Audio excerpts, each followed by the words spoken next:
નમસ્કાર દર્શક મિત્રો, હું છું રૂપલ લુણીચિયા. સંપૂર્ણ ન્યૂઝમાં આપનું સ્વાગત છે. જોઈએ આજના મુખ્ય સમાચાર.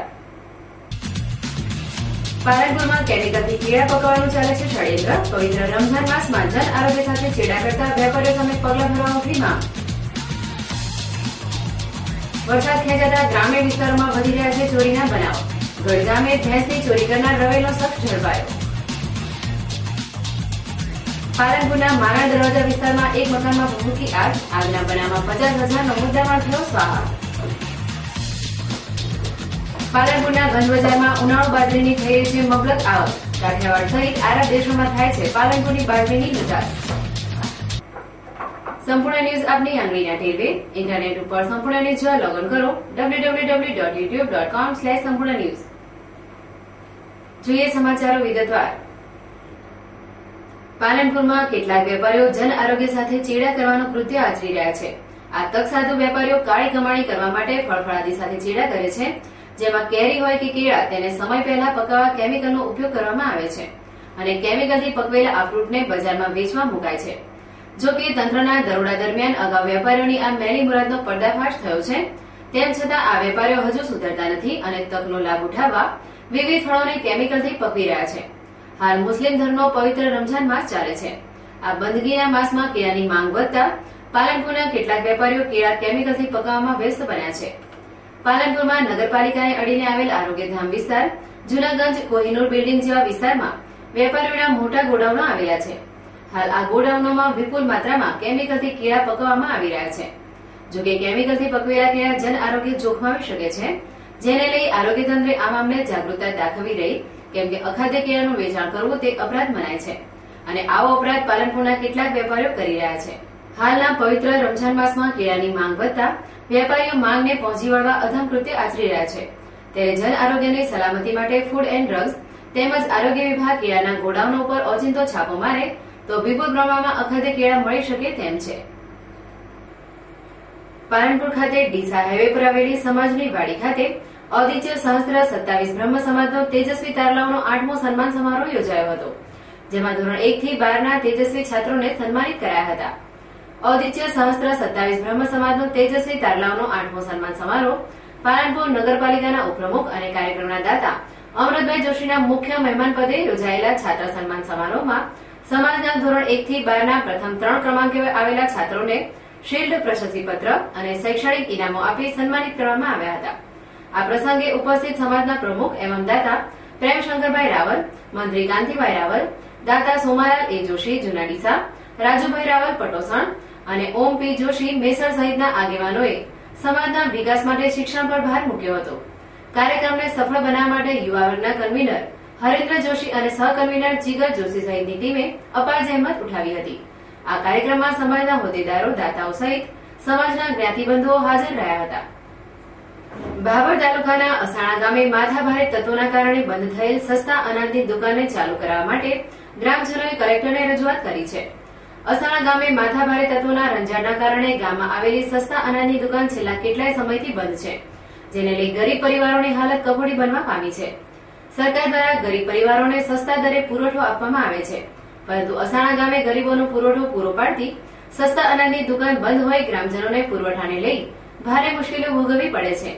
ત્યારે ગ્રામજનોની આ સમસ્યાના ઉકેલ માટે ગ્રામજનોએ કલેક્ટર કચેરીના દ્વાર ખખડાવ્યા હતા, જ્યાં કલેક્ટરને મળી ગામમાં બંધ થયેલ સસ્તા અનાજની દુકાન શરૂ કરવા તેમજ માથાભારે તત્વોનો રંજાડ દૂર કરવાની માંગ કરી હતી. મારી દુકાન છેલ્લા 7 મહિનાથી વિના કારણસર કોઈ ગેરરીતિ સિવાય બંધ કરવામાં આવે છે, સિવાય કે રાજનીતિક હેતુથી. એટલે અમે આજ કલેક્ટર સાહેબને આવેદનપત્ર આપવા આવ્યા છીએ. જો કલેક્ટર સાહેબ અમારી માંગણી નહીં સંતોષે તો અમે ગાંધી જયંતિ માર્ગે ઉપવાસ આંદોલન પર બેસવાની તૈયારી શરૂ કરી આજ રોજ અહીં કલેક્ટર કચેરી ખાતે આવ્યા છે. વરસાદ ખેંચાય એટલે ચોરીનું પ્રમાણ વધે છે. જોકે ચાલુ વર્ષે પણ ચોમાસું ખેંચાતા ગ્રામ્ય વિસ્તારોમાં પશુ ચોરીના બનાવ બની રહ્યા છે. જેમાં 45,000ની ભેંસની ચોરી કરવાનો બનાવ પાલનપુર તાલુકાના ગઢ ગામે પ્રકાશમાં આવ્યો છે. જેમાં ભેંસની ઉઠાંતરી કરનાર રવેલ ગામના ચોરને ખેડૂતે ઝડપી પાડી જેલના હવાલે કર્યો છે. ગઢ ગામના ખસા રોડ ઉપર કીર્તિભાઈ હરિભાઈ પટેલના ખેતરમાં બાંધેલ એક 45,000ની કિંમતની ભેંસને ગત સાંજના સમયે એક શખ્સ ખીલેથી છોડીને ચાલતો થયો હતો. જોકે સાંજના સમયે ખેતરમાં આવતા ખેડૂતને ખેતરમાં ભેંસ જોવા ન મળતા તેણે ભેંસની શોધખોળ આદરી હતી, જેમાં એક શખ્સને ભેંસ સાથે જોતા તેને ઝડપી પોલીસના હવાલે કરાયો હતો, જ્યાં પોલીસ સમક્ષ આ શખ્સે પોતાનું નામ કરશનજી મણાજી ઠાકોર કાંકરેજ તાલુકાના રવેલ ગામનો હોવાનું જણાવ્યું હતું, જેને લઈ પોલીસે ખેડૂતની ફરિયાદના આધારે ભેંસની ચોરી કરવાના બનાવમાં રવેલના કરશનજી ઠાકોરને કસ્ટડી ભેગો કર્યો હતો। જો કે ગઢ ગામમાંથી ભેંસની ઉઠાંતરીનો પ્રયાસ થતા પશુપાલકો પોતાના પશુઓની સલામતીને લઈ ભયભીત થઈ ઉઠ્યા છે। પાલનપુરના માનણ દરવાજા વિસ્તારમાં આજે સવારે એક મકાનમાં વીજ શોર્ટ સર્કિટ થવાના કારણે આગ લાગી હતી, જેમાં મકાન માલિકને ભારે નુકસાન થવા પામ્યું છે। શહેરના માનણ દરવાજા વિસ્તારમાં આવેલા જશીબેન ધર્માભાઈ રાઠોડના રહેણાંક મકાનમાં આજે સવારે અચાનક વીજ શોર્ટ સર્કિટ થયો હતો। આ વીજ શોર્ટ સર્કિટને લઈ મકાનમાં આગ ભભૂકી ઉઠી હતી અને જોતજોતામાં આગે વિકરાળ સ્વરૂપ ધારણ કરતા વિસ્તારમાં ભારે નાસભાગ મચી જવા પામી હતી, જ્યાં આગના બનાવને લઈ આજુબાજુથી લોકો દોડી આવ્યા હતા અને આગ ઉપર પાણીનો મારો ચલાવ્યો હતો, તેમજ પાલિકાનો ફાયર ફાઈટર પણ આવી પહોંચતા ભારે મહેનતના અંતે આગ ઉપર કાબુ મેળવ્યો હતો, જેને લઈ લોકોએ રાહતનો શ્વાસ લીધો હતો। જો કે આગના આ બનાવમાં મકાનમાં રહેલ વીજ ઉપકરણ, ઘરવખરીની સામગ્રી તેમજ 10,000 રોકડ બળીને ખાક થઈ જતા મકાન માલિકને ₹50,000 થી વધારેનું નુકસાન થયું છે।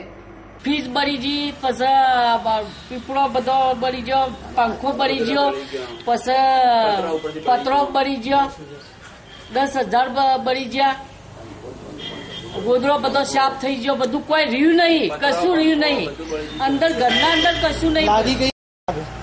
આગ લાગી તો મને ખબર નહીં, હું નોકરી જઈ ફીજમું ની લાગી હતી, ફીજ ચાલુ હતી, ફીજમું નું વાયર શિખર શું થયું કે એ ફીજમું આગ લાગી એ કોઈ ખબર નહીં।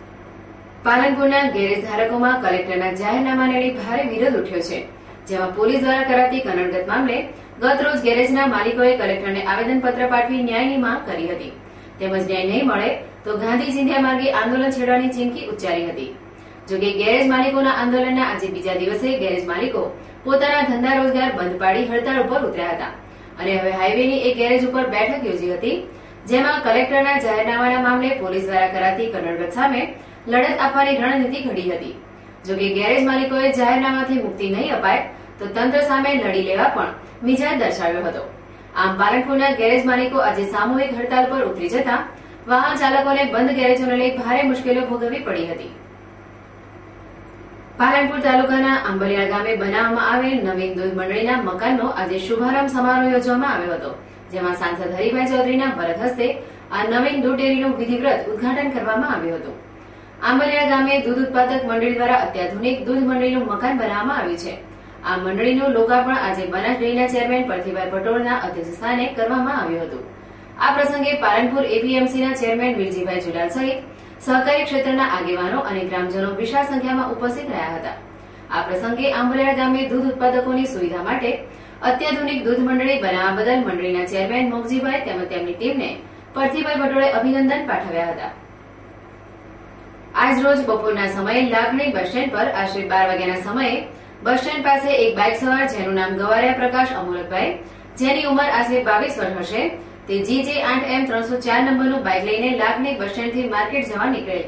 ત્યાં સામેથી આવતા મહિન્દ્રા કંપનીના ટ્રેક્ટર જેનો નંબર GJ2B 9805 ના ચાલક લાખણી બસ સ્ટેન્ડ તરફ આવતા હતા। તે સમયે બાઇકને ટ્રેક્ટર અથડાતા બાઇક સવાર ગવારિયા પ્રકાશભાઈને પગને ગંભીર ઈજા થતા પગના હાડકાને ફ્રેક્ચર થતા લાખણી 108ના સ્ટાફ દ્વારા તેને સારવાર માટે ડીસા લઈ જવામાં આવેલ। બસ સ્ટેન્ડ પર આ અકસ્માતનો ધડાકાભેર અવાજ થતા આજુબાજુના લોકો મોટી સંખ્યામાં અકસ્માત સ્થળે ભેગા થઈ ગયા હતા અને ઘાયલ ઇસમને સારવાર માટે મોકલવામાં સહાયરૂપ થયા હતા। પાલનપુર પંથકમાં ચાલુ વર્ષે ઉનાળુ બાજરીનું વિપુલ પ્રમાણમાં ઉત્પાદન થયું છે, જેને લઈ હાલ પાલનપુરના માર્કેટયાર્ડમાં બાજરીની મબલક આવક થઈ રહી છે। બનાસકાંઠામાં વર્ષ દરમિયાન બાજરીનું ઉત્પાદન 2 વાર થાય છે, જેમાં ખેડૂતો શિયાળુ અને ઉનાળુ બાજરીનું વાવેતર કરે છે। જો કે હાલ ચોમાસું નજીકમાં હોય પાકી ગયેલ બાજરી ગંજમાં ભરાવી રહ્યા છે, જેને લઈ હાલ પાલનપુરના નવાગંજ બજારમાં દૈનિક 4,700 થી વધુ બોરી બાજરીની આવક થઈ રહી છે। જો કે ચાલુ વર્ષે બાજરીનો ભાવ 20 કિલો ₹220 થી 260 છે, જેને લઈ ખેડૂતોને પણ સારો ભાવ મળી રહ્યો છે। પાલનપુર, દાંતા, અમીરગઢ અને વડગામ પંથકના ખેડૂતો બાજરીનું વાવેતર વિપુલ માત્રામાં કરતા હોય પાલનપુર ગંજમાં 2.5 લાખ બોરીની વાર્ષિક આવક થાય છે।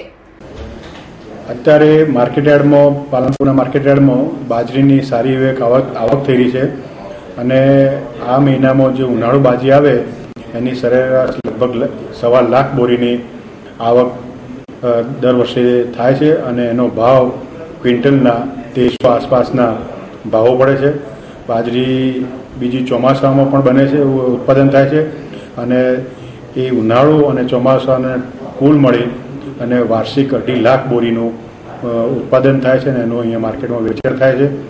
અહીંથી ખાવા માટે કાઠિયાવાડ ગુજરાતમાં અને બાજુના રાજ્યમાં રાજસ્થાનમાં પણ લોકો ખરીદી કરીને લઈ જાય છે અને અમુક સમયે અહીંથી આરબ દેશોમાં પણ આપણી બાજરી એક્સપોર્ટ થઈને ત્યાં જાય છે અને લોકો મોટું ઉત્પાદન કરે છે અને અહીંયા એના સારામાં સારા માર્કેટમાં ભાવ મળે છે.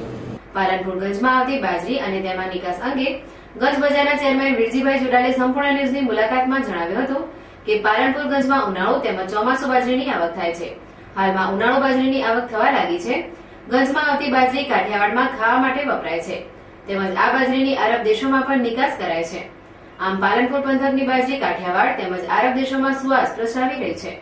જોકે ગ્રામીણ લોકો બાજરીનો ખાવામાં ભરપૂર ઉપયોગ કરતા હોય છે, જેને લઈ ગામડાઓમાં પણ બાજરીની માંગ રહે છે. ફરી એક નજર આજના મુખ્ય સમાચાર ઉપર. પાલનપુરમાં કેમિકલથી કીડા પકવવાનું ચાલે છે ષડયંત્ર. પવિત્ર રમઝાન માસમાં જન આરોગ્ય સાથે ચેડા કરતા વેપારીઓ સામે પગલાં ભરવા ઉઠી માંગ. વરસાદ ખેંચાતા ગ્રામ્ય વિસ્તારોમાં વધી રહ્યા છે ચોરીના બનાવો. ગઢ ગામે ભેંસની ચોરી કરનાર રવેલનો શખ્સ ઝડપાયો. પાલનપુરના માના દરવાજા વિસ્તારમાં એક મકાનમાં ભભૂકી આગ. આગના બનાવમાં 50,000નો મુદ્દામાલ થયો સ્વાહા. પાલનપુરના ગંજ બજારમાં ઉનાળુ બાજરીની થઈ રહી છે મબલક આવક. કાઠિયાવાડ સહિત આરબ દેશોમાં થાય છે પાલનપુરની બાજરીની નિકાસ. આ હતા અત્યાર સુધીના સમાચાર. વધુ સમાચાર સાથે ફરી મળીશું. નમસ્કાર.